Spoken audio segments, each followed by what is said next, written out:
Maraming motorista ang pumila sa mga gasolinahan bago pa ang big-time oil price hike. Makibalita tayo live kay Jasmine Gabriel Galban. Jasmine? Chris, simula pa kagabi hanggang bago mag-alas 6 ng umaga kanina ay napakarami ng mga motorista ang nagtungo sa mga gasoline station para magpakarga ng produktong petrolyo sa kanilang mga sasakyan. Yan ay bago pa ang implementasyon ng big time oil price hike. Ngayong araw, Chris, ay nasa 1 peso and 90 centavos ang taas presyo sa kada litro ng gasolina. 1 peso and 20 centavos naman sa diesel habang 1 peso and 50 centavos naman sa kada litro ng kerosene.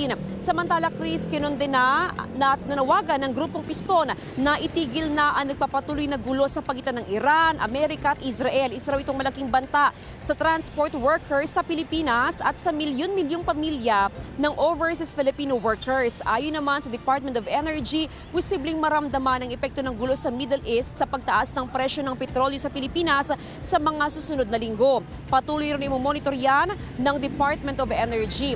Samantala, Chris, dito naman sa probinsya ng Pangasinan, update lamang dahil patuloy daw na nakamonitor ang One Pangasinan Transport Federation. Ganun din ang Alliance of Modernized Jeepneys sa patuloy na kaguluhan sa Middle East. Umaasa, Chris, ang naturang mga transport sector na dahil pa rin sa kaguluhan sa Middle East ay inaasahan yung patuloy din na pagtaas sa presyo ng produktong petrolyo na magsisimula next week na magtutuloy-tuloy pa yan hanggang sa mga susunod na linggo. Kaya naman ang panawagan ng One Pangasinan Transport Federation sa LTFRB ay maaprubahan na yung kanilang petisyon doon sa fare increase, habang ang Alliance of Modernized Jeepney naman ay umaasa ng tulong mula sa national government.